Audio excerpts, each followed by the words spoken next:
Hello everybody, it's DuckFaden07. I'm in with another list. This time we have a very fun one. This is nothing crazy new. This is Sultai Vengewine list. So people have played Sultai Vengewine for years now. It's a deck existing for 5-6 years, maybe even more in modern. Okay, but I'm not sure if anyone has put an exact list like this one. So far, I just see incredible potential in Urborg Lurgov. For this type of decks, you could already see in my videos. I made a few of them with the Temur version, with Hollowine, in the Hollowine shell with Urborg Lurgov. I was planning to updating that list too, with playing some one-off Blood Crypt in the main to be able to utilize better Urborg Lurgov. It's fine to play it for 3 mana, but there are occasions where you would like to play it for 4, and it's not. I think nothing costs to have one Blood Crypt there to be able to pay the kicker cost. So. But as Urborg Lugov, primary colors are Sultai. I decided to really like the creature. I think it's crazy powerful, and you will see in League, we will see today that it almost single-handedly won me a huge amount of matches in the 5-0 league I played. It's incredibly strong. It's often 2 mana creature that two shots your opponent. Often when paired with Wonder, it can often be a one-shot kill. Also, the opponent will always want to jump it. It will always be huge, and we just have a very good ways to deal with Graveyard Hate in this version. So we have Force of Negation on the sideboard to fight with against combo decks like Creativity. It's just very good there. Also to protect ourselves from Rest in Pieces and spell-based combos like Breach, stuff like that. I don't know. Okay, we have a lot of Artifact Enchantment Hate. Havar Might is just so crazy good in this type of decks. That's a card I wanted to update my Temur Hollowine list with too. It's just so much better. I discovered it's just so much better than Outland Liberator in this type of lists. And Havar Might instead of Liberator in that list will be a huge update. Havar Might is great here too. It's just a 1 mana creature. I think it's very important for it to be 1 mana. It can be used to trigger Vengewine early, but uh, also as a way to deal with the Graveyard Hate. So it has multiple uses. It's just so good. When you play it, opponent has to get rid of it if they plan to put some kind of Graveyard Hate on the field. It's just incredibly useful. I think I think sideboard in this deck is just very good. We have 2 of Nature Claims as additional hate. So also 1 mana kills any artifact, any enchantment existing in the play.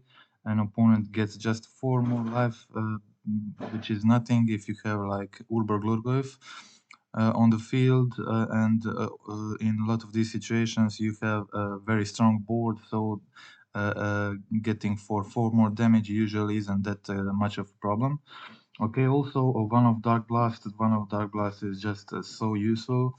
You mostly just want one. You don't need a second one. I think one off on the sideboard is perfect. Also 2 subtleties, of course. It can be used to fight Doughty Void Walker. Also endurance. If your opponent is endurance, there are a lot of decks where endurance is their only graveyard hate, so you can fight the endurance. But also it's just a way to deal with the powerful planeswalkers and creatures. Cheap, just like ditching Narcomoeba from your hand, Amalgam, stuff like that. There are enough blue cards in the main, perfect amount of blue cards in the main to play both of these cards. It's never a problem to cast them. There are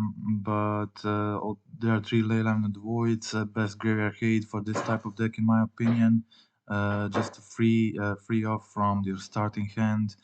It's incredibly good. Wonder one off in the main, just incredibly. I'm just amazed how important this Wonder is. Just win so many matches. You randomly put Wonder into graveyard and your opponent just can't deal with the flyers. Uh, Okay, so that's it. Stitcher suppliers, Headroom Crabs, other early gaze as main enablers. Also, there is a Glimpse, the Unthinkable. There is no Merfolk Secret Keeper that you would usually see in this type of list, but it's the weakest card in the archetype, and I always hated that one. And Urba Glurgoyf is just a perfect fit into its spot. It's an enabler and best threat in the deck, the largest threat, and it's the most powerful card in this deck. So you can play this deck without Urba Glurgoyf. It's like playing it without Vengevine. Um, it's like playing without Hedron Crab. So I think Hedron Crab, Vengevine, and Urba Glurgoyf are main cards that fuel this deck. You can play without Stitcher Supplier. You could even play without Grey Crawler, Rotting Rats, Amalgam, Narcomoeba. You don't need the Creeping Chills. You don't need any of that. You don't need the Glimpse. But you need Vengevine, you need Hedron Crab, you need Urba Glurgoyf, and probably Otherworldly Gaze. It's pretty good. So okay, so these four cards are the main deck engines and payoffs, and the mana base is pretty simpler. Four of each of fetches, one of each of basics, and each shock only three watery graves because deck is primary blue black, and that's it. So kind of file, but looks pretty much perfect. There are not many flex spots in the main. Glimpse maybe flex.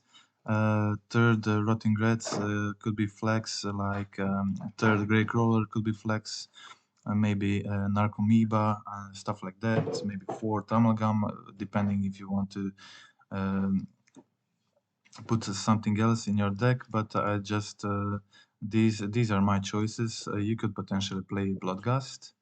Bloodcast would be decent. Maybe two of them, maybe four of them, but it's a decent option. But I don't think it's mandatory. Narcomoeba is free, gets there free from top of your deck. It's pretty nice when you hit both Narcomoeba and Amalgam in the same mill. It's not that uncommon. It happens a lot, so I think it's pretty cool. I think it's better, but of course, Bloodlust can be played. It was played in the past. In this archetype, it's a playable card, but I think current options are a little bit better. Okay, at the moment, so we'll just go through the gameplay. Last league, first league I played with it, ended up doing 5-0. So we'll just go through this entire league, and I'm excited to play more of this deck. It's just insanely fun, and it also feels very powerful. So for game one was some very strange deck. I'm not sure what it was, like shapeshifters, changeling deck, and not a very good one in my opinion. So it wasn't a big problem to deal with it, but I also didn't have a very good hand, so it wasn't free definitely. So my opponent started with Ethervile, Mariner, uh, Hordemaster. I put Narcomoeba into play, which triggered the Amalgam, and I left Lurgoyf on the top of my deck. Each time you get Lurgoyf, you feel much better because I wanted to get full use of it because I didn't have enablers in my deck, so I just started attacking, played another Amalgam, prepared myself to play Urborg Lurgoth next turn with both kickers, so I mill 6 cards. So as you see, it's not just a big creature in this deck, it's also a crazy good enabler. Um, so large creature milling you 6 cards, enabling you, giving you a lot of cards. I get 2 Gaze, Avengewine, Rotting Reds, Amalgam, so a lot of stuff. A lot of very useful stuff, and also get a 4/5 creature into play, which will get insanely big with these gazes in the graveyard.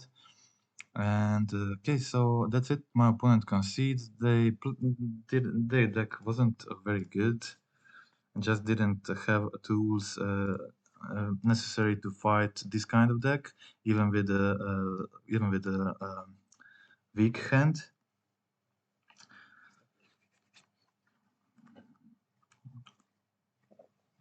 I started off with a Stitcher Supplier. Immediately put 2 Vengevines into the graveyard and Creeping Chill.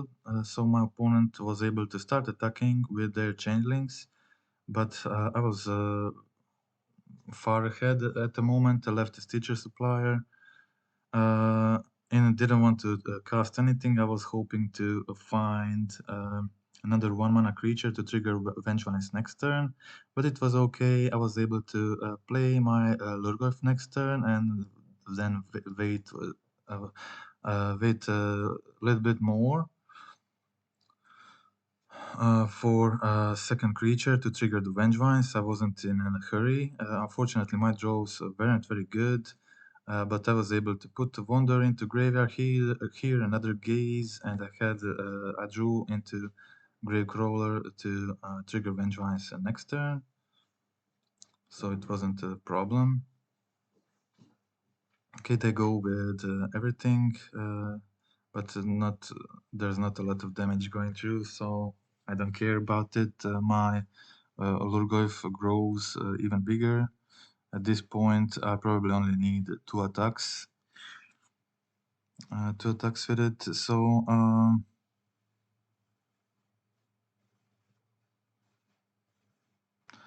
I get the Hedron Crab in hand, play fetch, so Ulurgoyf is already 11, 12 at this moment, 13, 14, so it's huge, and I get 2 Vengevines into play, and just a typical one-shot from this deck you get when playing Urborg Lurgoyf. So it's 2 mana, 11, 12 creature, which put 6 cards into my graveyard, enabled a lot of my plays after that. And with Wonder into graveyard, you're just it enabled turn 5 one-shot kill. I could have done it way sooner if I had better draws like Hedron Crab. My opponent would be dead like 2 turns ago or a turn ago, whatever. So that was it. My opponent, it was their deck wasn't very good, and which suited kind of a slower hand I had. So thing with Creeping Chill is sometimes you will draw them, and it's not very good when you draw it. Of course, sometimes you can play it for 4. It's not useless, but it's not ideal too. I was playing first here.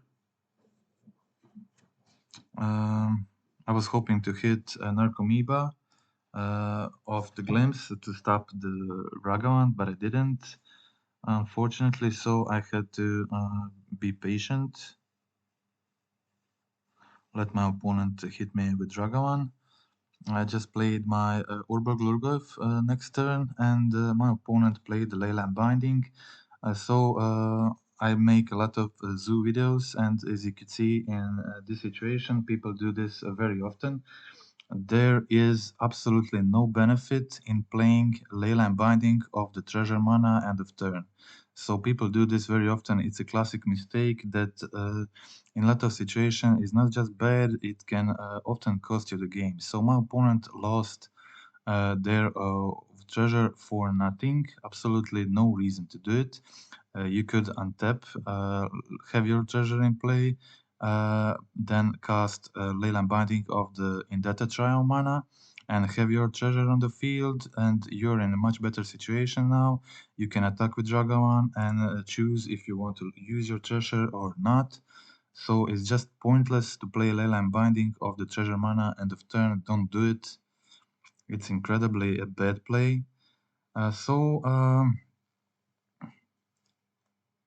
Okay, really needed to fetch here. I didn't have any choice. I was forced to let these. Uh,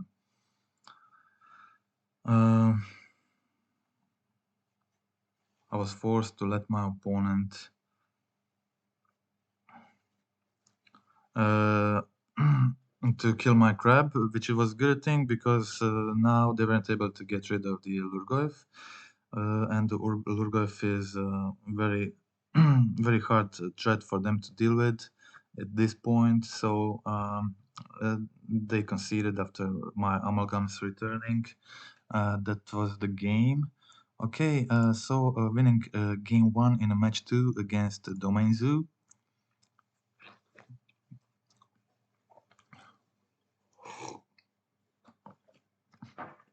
Keeping a pretty good hand, but ended up losing anyway. My opponent had a better one. So I had two Hedron Crabs, that's why I decided to go for Hedron Crab on turn one. My opponent didn't have a removal for it, so it was pretty good for me. And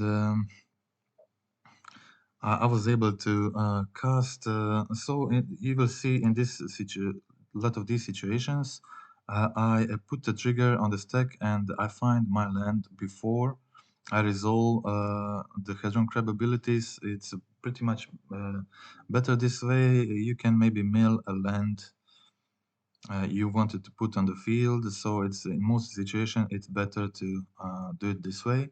So I was able to mill.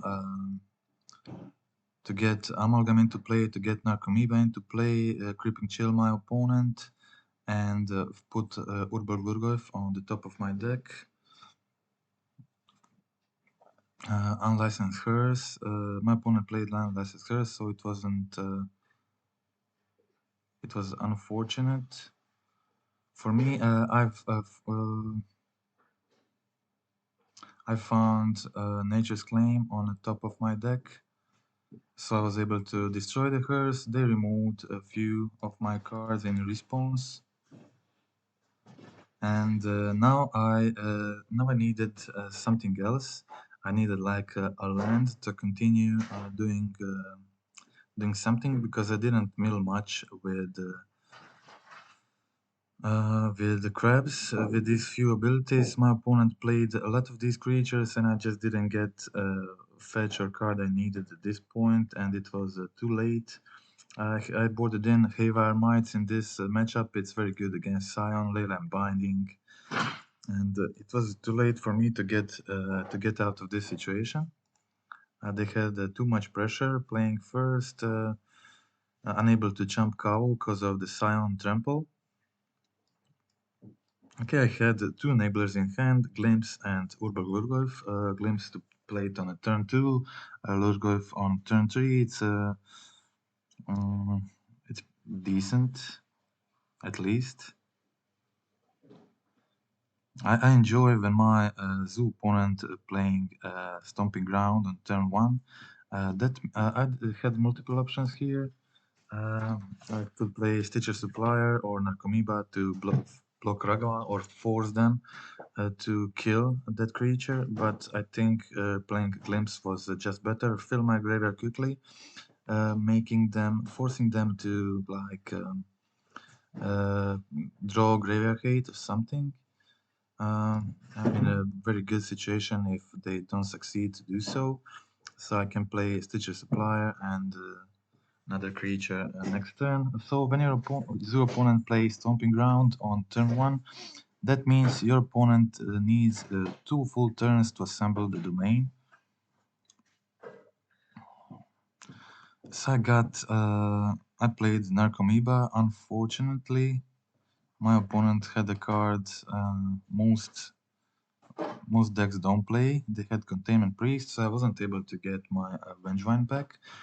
But accidentally misclicked and exiled one Vengevine. It wasn't very important, but at least I was able to. I had 2 blockers for Ragavan and Wagner Cattle, so my opponent wasn't able to do any pressure.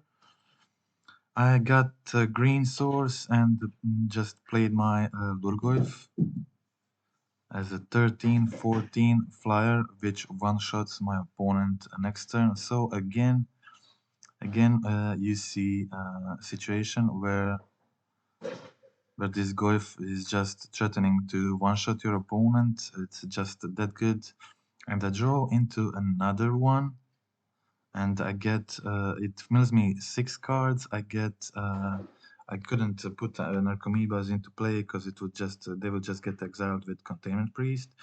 And they didn't have, so basically, what you have to do, you have to mill some cards from your deck with Stitcher Supplier or Hedron Crab, then play one Urborg Lurgoyf, opponent kills it, then you play your second Urborg Lurgoyf, and that's it, it's game over. That's basically what I did. It's a turn 5. I only played I've only played one Narcomoeba, one Stitcher Supplier, didn't get any of creatures into field because of the Containment Priest, and then I just played 2 Urborg Lurgoyfs, which is 17-18 a flyer. In this situation, milling me 6 cards 2 times, and it's just that good. It just ended the game on the spot. Against a tier 2 deck in the modern, obviously, this is what my opponent is playing. It's not tier 2. Their list is different from the most popular lists, which don't play Stomping Ground, don't play Containment Priest on the sideboard. Containment Priest, not that bad, obviously, in this situation. It can be useful against Creativity or these kind of decks, but Creativity is the best matchup for Domain Zoo.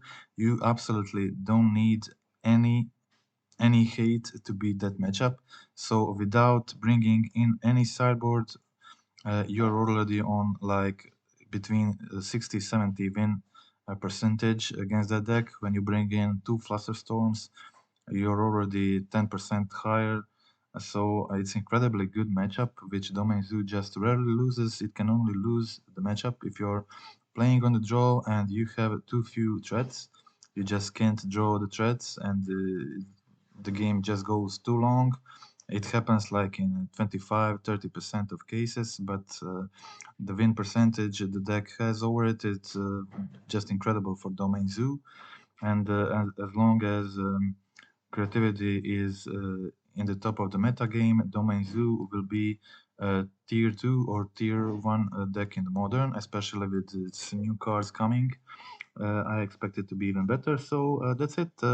Another example where Urborg Lurgoyf just won the game on the spot.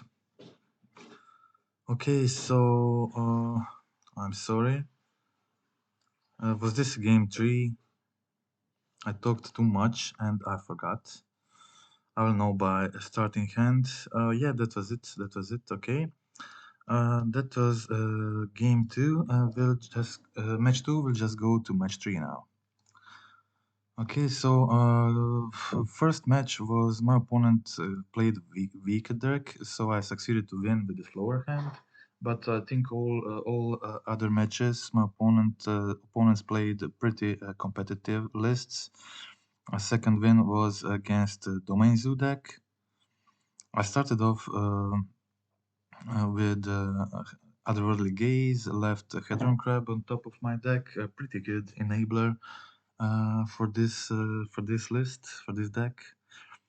Okay, so no other one drops in hand, so I'm unable to trigger the Vengevines. I get the Creeping Chills.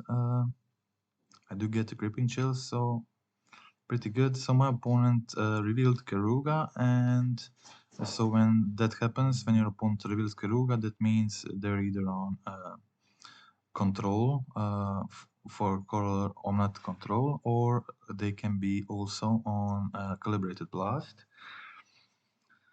And they deal with Hedron Crab, and I had one gaze in the graveyard, but I opted to just play my Amalgam. They just went Keruga hand, which means they probably didn't have much going on in hand, so I decided just to go for second Amalgam just to make them deal with these creatures. I did a mistake here, definitely. I should have played. I went to play Gravecrawler, but I gave up in the last moment. I should have played the Gravecrawler. It would be game over on the spot. Gravecrawler would trigger two other amalgams. It was just a brain fart, as you can say.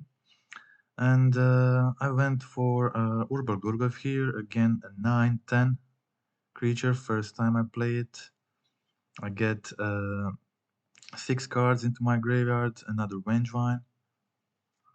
My opponent stabilizes at this situation. I get Narcomoeba into play, which triggers my Amalgam. And now I'm able to cast my Rotting Rats before casting my second creature spell. This means I can discard my Vengevine before playing the Gravecrawler from the graveyard, which will trigger the Vengevines. So I play my Gravecrawler, trigger all 3 of my Vengevines, and attack for lethal. So I ended the game and on the same turn. So that was it. Game 2 against Keruga Control. Okay, so the Keruga Control, pretty good deck. Not this exact version, which is trying to win with Further Guardian Sahili combo, but pretty respectable deck, which had some good results. Like a few months ago, my opponent started the game with Leyline of the Void on the battlefield, but I have the perfect solution for it. Haywire Might.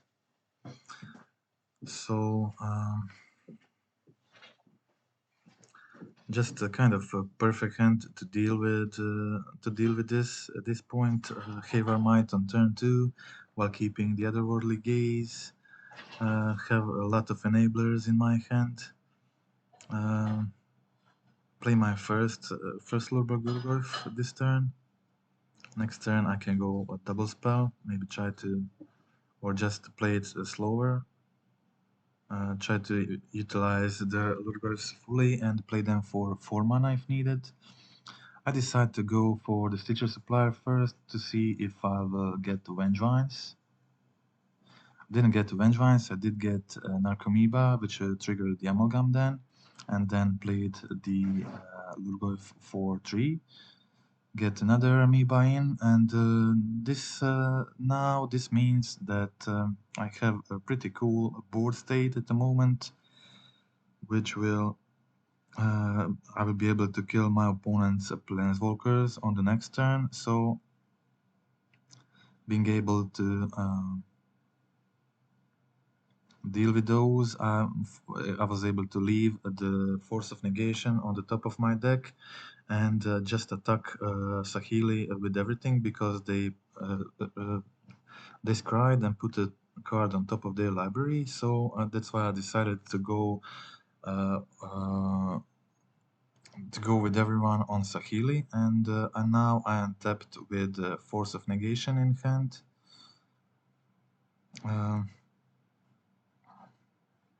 I had a blue card in my hand for Force, also able to play 2 creatures to trigger the Vengevines. So I attacked with the flyers on Teferi, others on my opponent, so threatening to finish the game on next turn while holding the Force of Negation.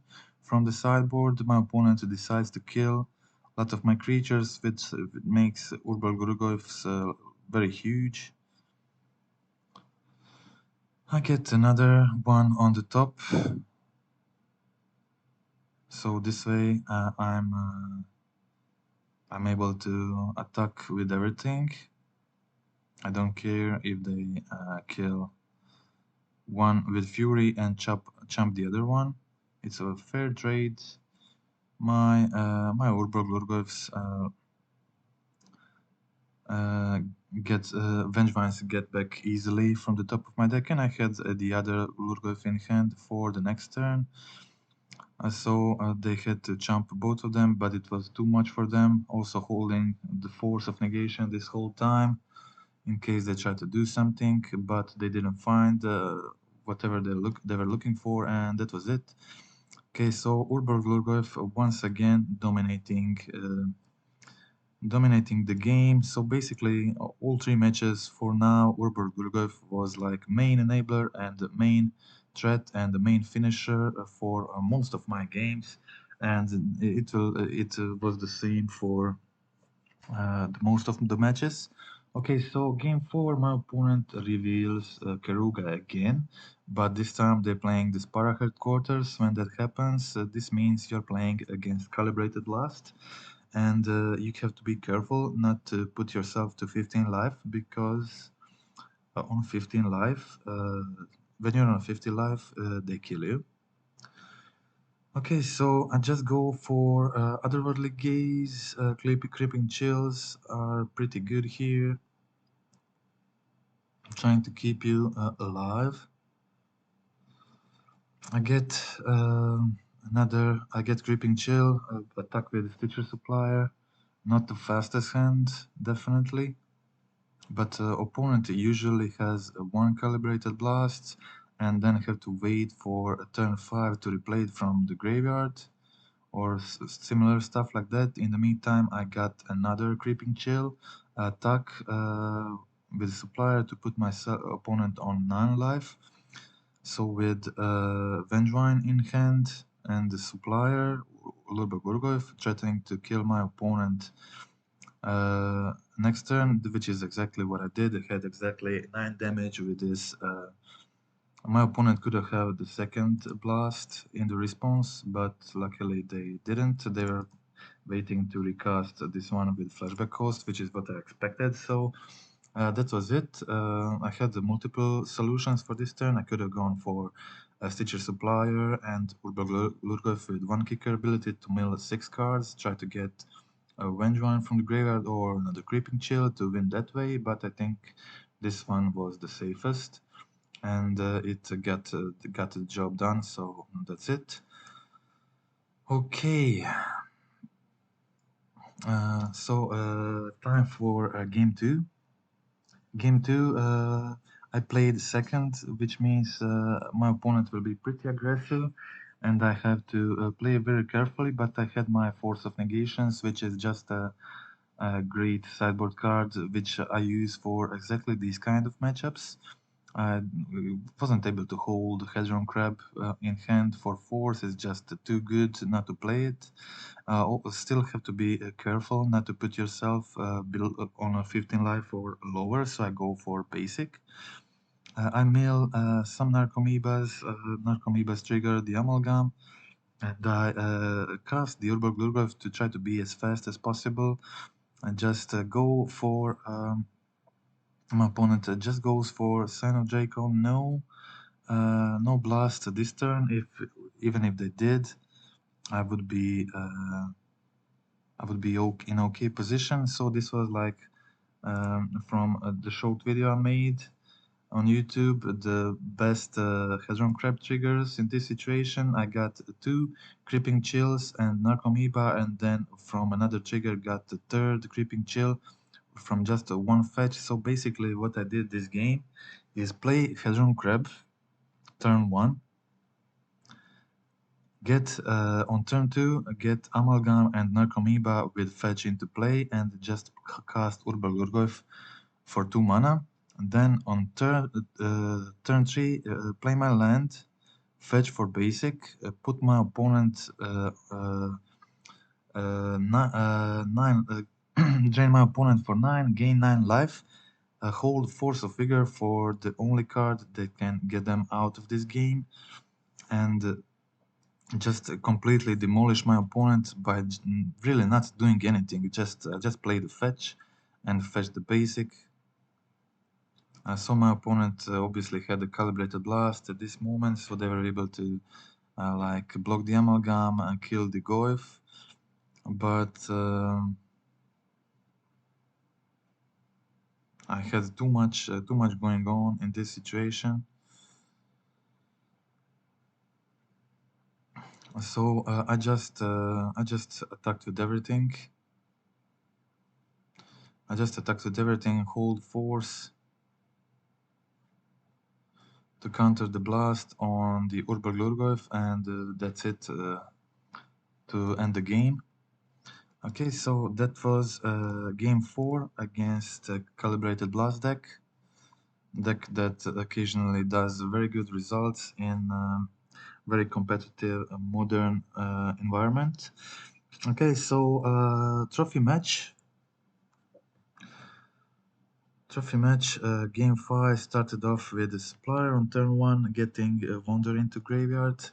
Unfortunately, this was the only enabler I had at the moment, so I kind of was in need to draw another enablers from the top of my deck. So at this moment, not the greatest situation for me, but my opponent was obviously on the Murktide. Blue-red Murktide list. Sorry, it wasn't Blue-red Murktide list, but Breach. Blue-red Breach list. This list, type of lists have often problems with not wasn't the combo version. It was just a fair breach, like a value breach. So they just think the combo version would be much better in this situation.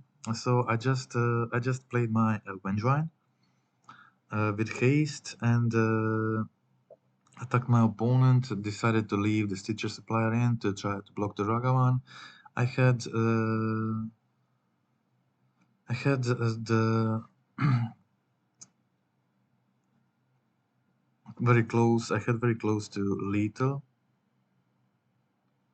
In this situation, my opponent blocked the Stitcher Supplier, which is not the greatest thing to do, as you can see against this deck, because it milled me 2 Creeping Chills and just immediately finished the game, drained my opponent for 6. So, lesson for the next time, opponent, don't block Stitcher Suppliers. But also, I was on. My opponent was low on life, just 2 cards in hand. It was there really huge amount of top decks like Urba Glurgoyf and some other enablers like Otherworldly Gaze that could possibly easily win me the game in this kind of situation. Okay, so this was game 1 in a trophy match. So. On turn 2, they play 4 Underworld Breach in this deck, and they play Dragon Ray Channeler in this deck. So Leyline Binding is decent, not mandatory.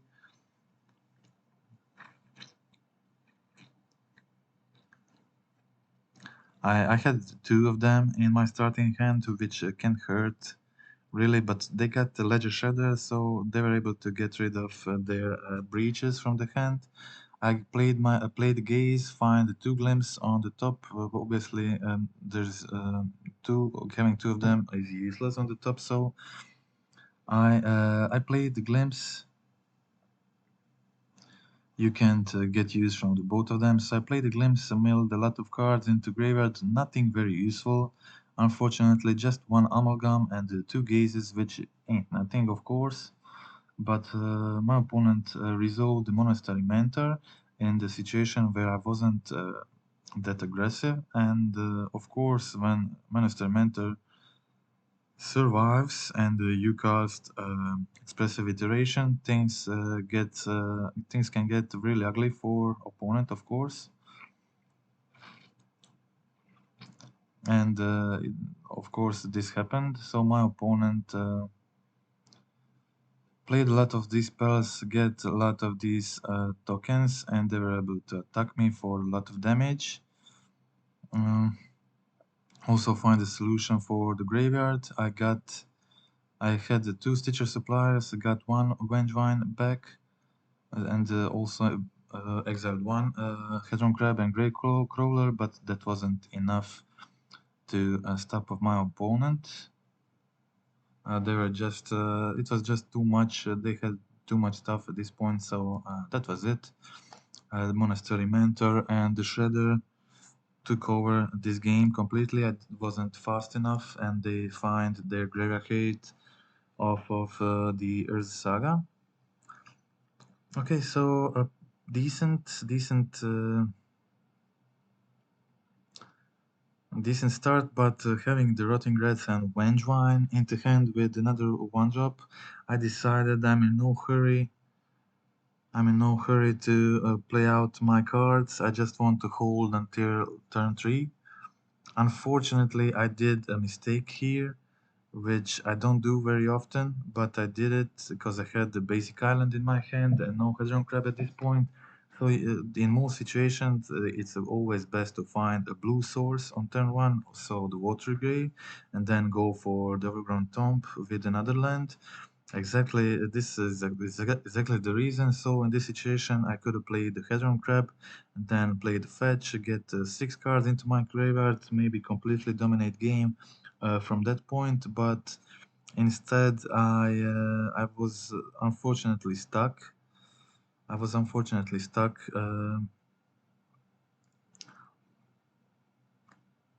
At my starting game plan, so I just decided to at this point to just hold Hedron Crab for the future turns.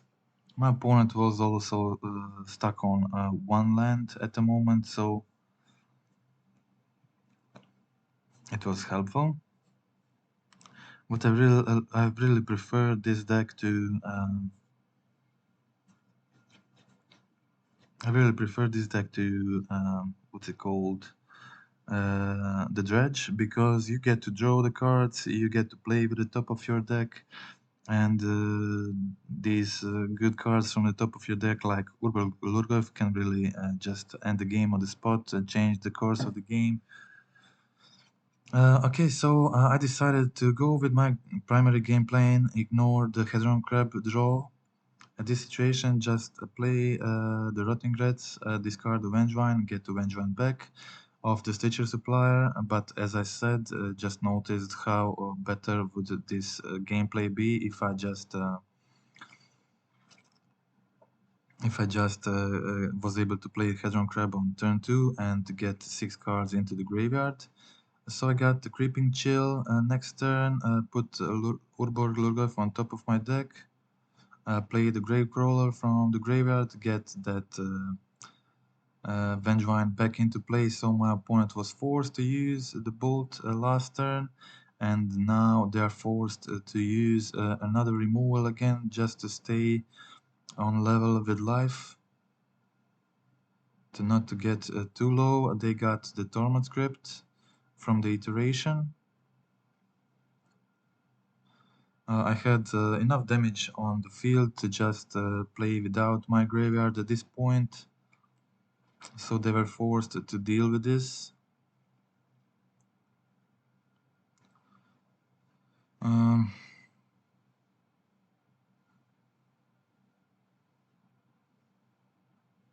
I left another land on top to trigger my Hedron Crab, but my opponent had the removal, so the land was kind of useless. Of course, it can be used next turn to trigger the Urbal Gurgov, so not completely useless. I use my Dark Blast to keep my Rotting Reds alive, and I dredge the Dark Blast back into hand and they mill another Creeping Chill to finish the game even before the attacks. So that's it. I had another ability from Urbal Lurgov to mill 6 cards with it, so it was huge. It was huge. A chance to mill through that another cheap Creeping Chill anyway. But that's it. Yeah. Okay. So That was all the games. It was insanely fun to play, and I think maybe 5 out of 5 matches, this creature completely dominated the board. Completely dominated. It enabled my deck by milling 6 cards, like 3 or 6 cards in 90% of situations when I played it, and it was just consistently uh, extremely large. So the 4 power is like low end, and in the situations where you mill just huge amount of lands and non-creature spells. But in most situations, this is the threat that two-shots your opponent, or sometimes even one-shots your opponent. It's just incredibly good in this deck, and I wouldn't ever again play this deck without Urbal Gorgorf in it.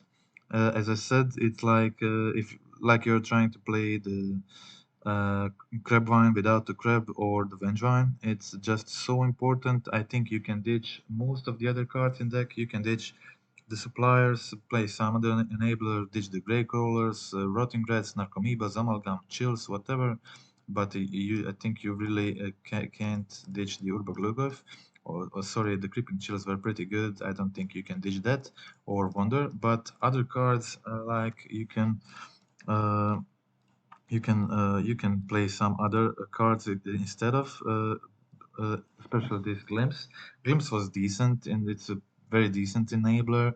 It fills the graveyard pretty good, effective early, and but of course you waste your turn 2 not doing anything, and you're dependent on your opponent not drawing the graveyard hate through that turn. So it can be kind of weak to the graveyard hate. You can play just Glimpse, and then your opponent plays some graveyard hate, and you end up doing nothing, which kind of can feel bad, but that's why I prefer the cards like Hedron Crab, which you can get immediate value after them, like play the crab, play the fetch, get Vengevine into the field, play another creature, get Vengevine immediately back, attack with Vengevine. So you get immediate effect from it, like same can happen with Stitcher Supplier or Urberglurkov. Uh, but it's a pretty decent enabler, and I really like having this card as a 2-off in the deck. I feel like more of them would be too much, and I really like the two of them in. So that's it. I can't wait to play more of this deck. I hope to do another video soon, and to update with the overall score of the deck. I feel like it could be pretty powerful at the moment. I feel like it could do a pretty respectable result and overall score at the moment. I think the overall win rate from this deck will be huge. So I can wait to play more games and update everybody about the final statistics. And that's it. Hope you liked the video. Hope you liked the deck, the gameplay. It was very fun for me. If you want to help the channel, click the subscribe button, click the like button, and that's it for this time. Okay, bye.